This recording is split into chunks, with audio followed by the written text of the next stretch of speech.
they're also threatening to kill the remaining negotiators from Hamas. So we had this report in the Israeli Ma'arif saying that Israel is telling the Hamas leadership, start packing. These are the senior Hamas figures on the IDF sites. One of them, number one on this list, is a man leading the military wing called Izz-ad-Din al-Haddad. Izz-ad-Din al-Haddad is the leader of the Gaza Brigade, and Izz-ad-Din al-Qassam Brigade is the armed wing of Hamas. So they're targeting certain people, saying they want to target, after they claimed that they killed Muhammad Sinwar.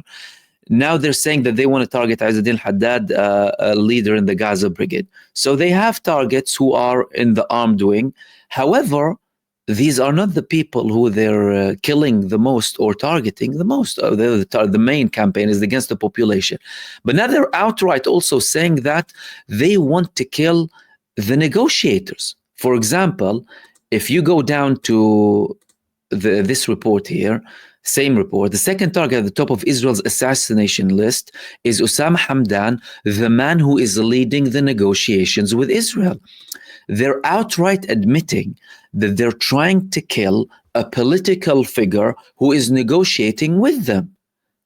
I mean, can it get more obvious that these people are the main problem behind the genocide and behind the lack of progress, breaking the ceasefire, not allowing any aid in, causing all of these problems? And then they have a list of other people with childish comments being sent by the IDF spokesperson in Arabic. For example, this message here: where are you, Hamas leadership, sleeping?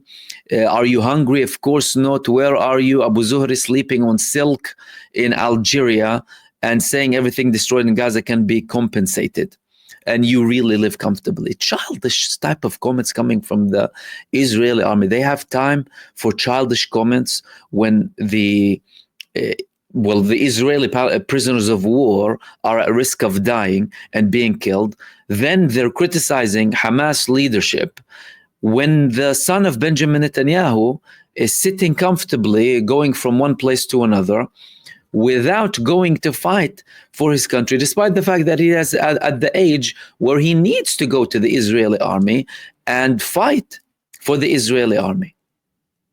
Moving on to the next thing that I wanted to talk to you about, which is the Yemeni front. Ansarullah in Yemen, they are escalating their attacks against the genocide state, and now they declare that they carried out 3 new attacks inside of the genocide state. This was the recent report that came from Ansarullah. The Yemeni armed forces announced the implementation of 4 qualitative military operations targeting Lod airport and vital targets belonging to the Zionist enemy in the areas of Yafa, Ashdod, and al-Rashrash in occupied Palestine, so the central parts and the southern parts of the occupied territory. So 4 in total rather than 3. And in their statement today, they said that the targeting of the Lod airport in occupied Yafa was with hypersonic missiles, saying that they successfully achieved their goals.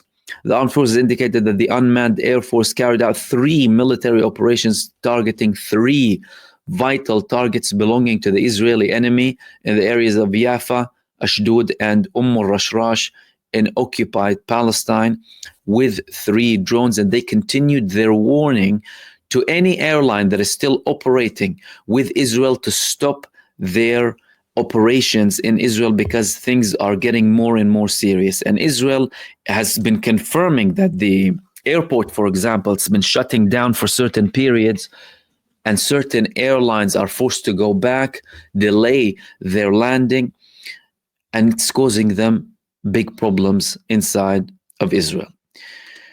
Moving on to the next point that I wanted to talk to you about.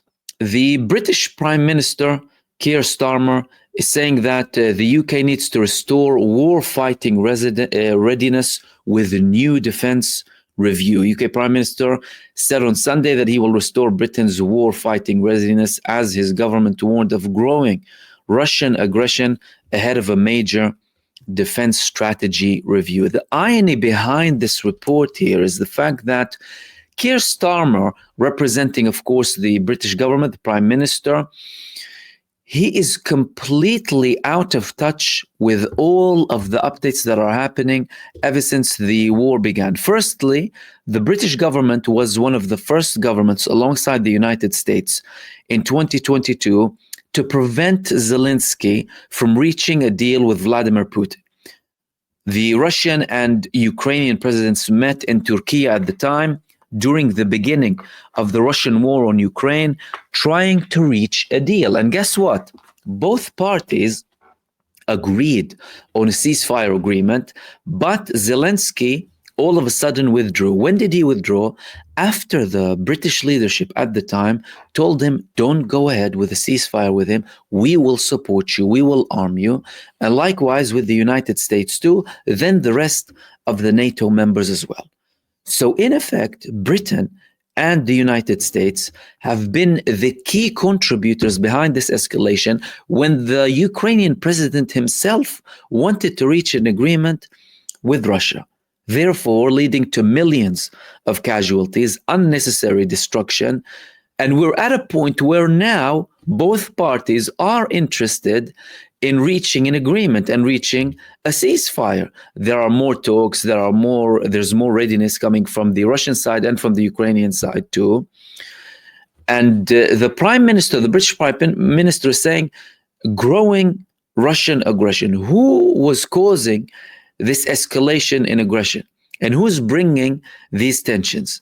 Again, he's trying to convince the public that they have an external enemy rather than the fact that their biggest enemy is sitting in the government, in the British government, like he did with Iraq, like the British government did with Iraq, when millions of people were protesting in the streets of Britain, not only Britain, but the United States too, in record numbers that haven't been seen since, by the way, showing you how much the public disapproves of these unnecessary wars. Yet the British government went ahead with these wars, killing millions of people unnecessarily. And now Keir Starmer wants to convince the people that, oh, there's an increased aggression and we need to increase the budget. Increase the budget when the country is in economic decline for the past decade, or focus on certain things that push for a better economy, help the people in need in Britain, improve financial conditions and social conditions for people.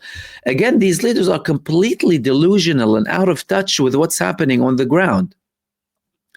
Moving on to the next thing that I wanted to talk to you about.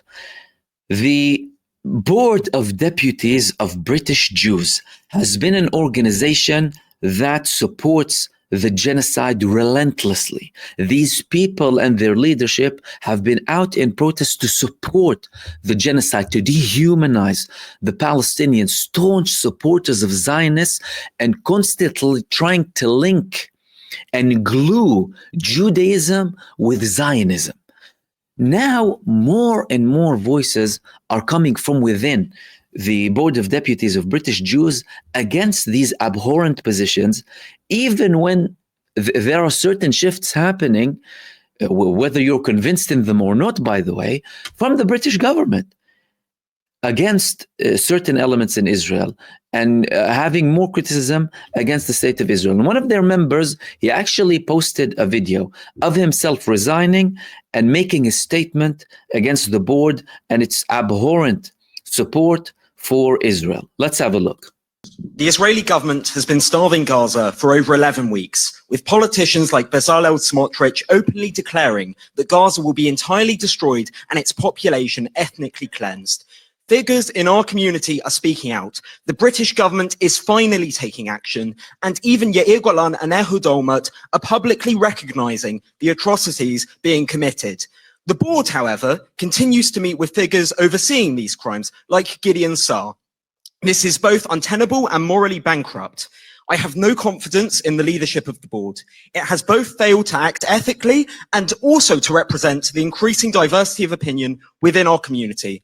While I hope it can become a moral and representative body again, I will be resigning following this meeting in protest and will not seek re-election at my shul as originally planned.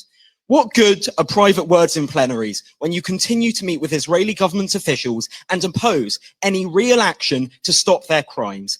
I don't think there's any hope for this organization to all of a sudden change its ways. It's a Zionist organization.